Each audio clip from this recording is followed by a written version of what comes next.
Teacher Brett, and today we're going to talk about the interview demo section of the Magic Ears hiring process. This is going to be step 2. So at this point, you will have already passed the initial application, and they've invited you to come and do a demo. Don't stress. I've got a few tips to help you out on that demo, and I'm going to briefly explain to you kind of what to expect with the demo process.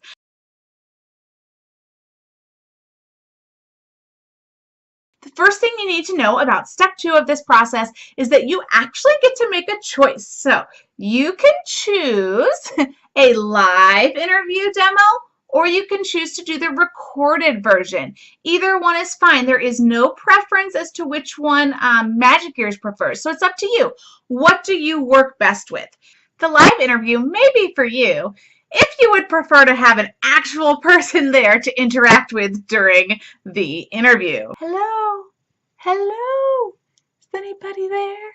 It also might be a good choice for you if you're wanting some immediate feedback about how you did. Lastly, if you want to experience what it's like to teach in the classroom, especially if you haven't done online teaching before, this is a great way to kind of dip your toe in the water.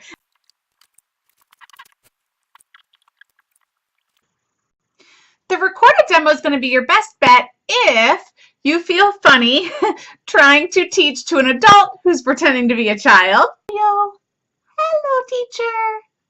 You want an opportunity to re-tape yourself over and over until you pick the best one. And if you feel pretty comfortable with the online teaching environment, if you know how to work the platform, if you know how to work your computer, you're going to have to record your screen yourself in the recorded demo. So you want to make sure you're comfortable with the technology piece if you choose this option. If you've chosen the live demo, when you go into the classroom, you will be in there with another one of the senior teachers who is really great. They'll be able to help you out. They'll spend a couple of minutes just chatting. Nothing too serious, just a little bit of get to know you, a little bit of a basic overview. You're going to go in there and you're going to go ahead and teach the demo. After you're finished with that demo, they're going to go over with you for a couple of minutes, just some kind of general feedback for you. If your lighting isn't good, if your background needs some work, if they noticed any, really big things in your demo in your teaching, they'll let you know that at that time. If you chose the recorded demo, you'll just record your screen.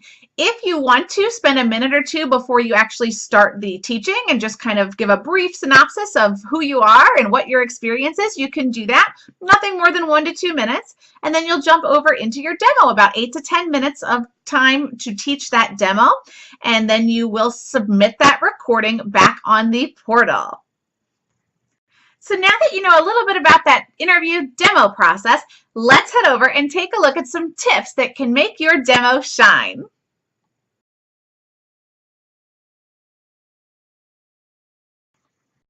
So my first tip is to present your best self. This is a job interview, just like any other job interview that you would go on to. Would you show up to a job interview at Walmart in your pajamas? No. You wouldn't. So listen, even though we're online and I can wear pajama bottoms, up top, I want to be professional. So you need to look your best. You need to be your best for the interview. You want to have your background set up. You want to have your lighting on point. You want everything that interviewer sees in your little box to be looking great. You want to present your best self for them. This is going to make this is your first impression with the company. This is the first time they're seeing you. This is the first time they're getting to experience your teaching style. So you don't want them to be distracted by the fact that you just rolled out of bed, or you're in the middle of your living room with cats walking behind you and your children running around or people coming in. You want a quiet environment. You want it to look great in that camera. You want everything to be on point for that interview.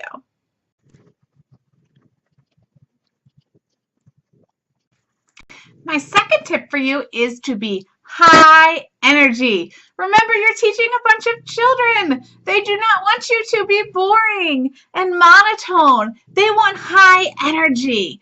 You need to be passionate. You need to be fun. You need to show that interviewer that you can be high energy. You can keep those kids engaged in class, and you can get them coming back for more.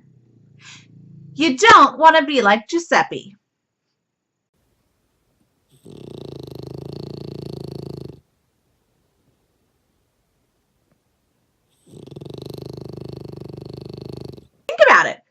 would you rather sit there and listen to? This?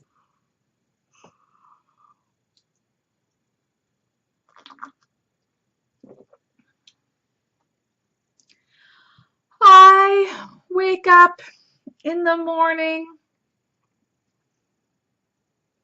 Good job. Good job, Yo-Yo. Or this. Hi. Brush your teeth. Wow, great job, Susie. Yay. I think this is one of the #1 things that they're looking for. You have to be high energy. You have to keep the kids engaged. You have to keep them interested in the lesson. Remember, we're teaching online. We're not there with the students to kind of bring them back on track. All we have is our little box. You want to make everything in your little box more exaggerated, bigger than you would if you were in real life in that classroom with that student. You want it to come across the screen really well for them. So be big, be animated, be energetic.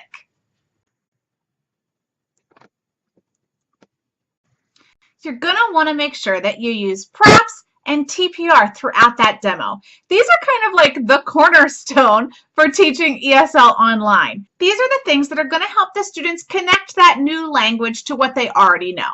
So you're going to want to have at least 2 props.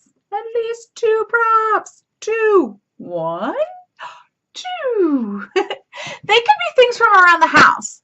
As of right now, the demo is about in the morning. So it's things like washing and brushing. You want to make sure you have a couple of props lying around that you can use in that demo. You can also do things like cutting out a picture. Wash. Wash. When you're using props, you want to make sure that the student has a good view of them. This could be a little bit tricky, so you want to practice in the camera. You don't want them out here, off to the side, down here. You want to make sure that the student can see you and the prop in that camera, and I want to make sure I can bring the props out. I want to make sure that the student gets a good view of them. Don't move them quickly and, hey, wash. They're not going to be able to see it. Take your time.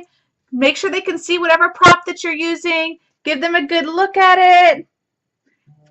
Make sure you practice this. It's a little bit tricky with that camera and your left and your right, so you'll want to make sure you practice with those props. And then you want to make sure that you use TPR throughout the lesson. These are things like, what's your name? How old are you? These are going to be your body language, your motions, hand motions that help the student understand what it is that you're saying. Remember, they have very minimal English skills, especially the lower levels that you get. So you want to make sure that you're giving them every opportunity to figure out what it is that you're saying in English. So you want to bring in those different TPR. So different TPR when you are giving them instructions. Circle, circle. And TPR also when you're introducing them to new vocabulary. Wash, wash. Give them those clues to help them with the new words.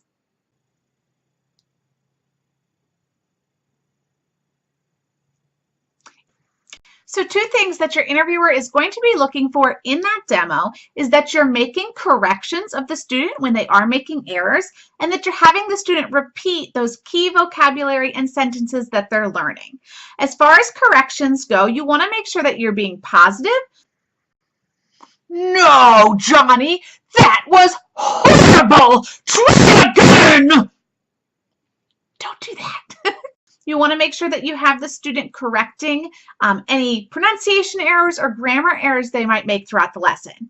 If you're doing the recorded demo, you're going to have to kind of pretend that the students are making some errors. So if they are doing the word brush, I might first have them repeat it. Brush. Good. Brush. Johnny, brush. There you go. Good job. High five. So I'm going to make sure that I'm showing the interviewer that I can correct the student. If you're doing it live, you're going to want to pay attention. Where is the interviewer making those errors? Maybe it's, I see a elephant. I see an elephant. Good job, Johnny. Make sure you get those corrections in and make sure you're having them repeat those key vocabulary words and the sentences a couple of times. Look who woke up! So I hope those tips help you out with your interview. Don't be like Seppi. Bring your energy, bring your A game, bring your best self to the demo, and you're going to do great.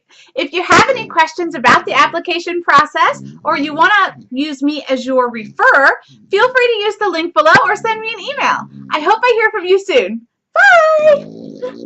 Bye-bye!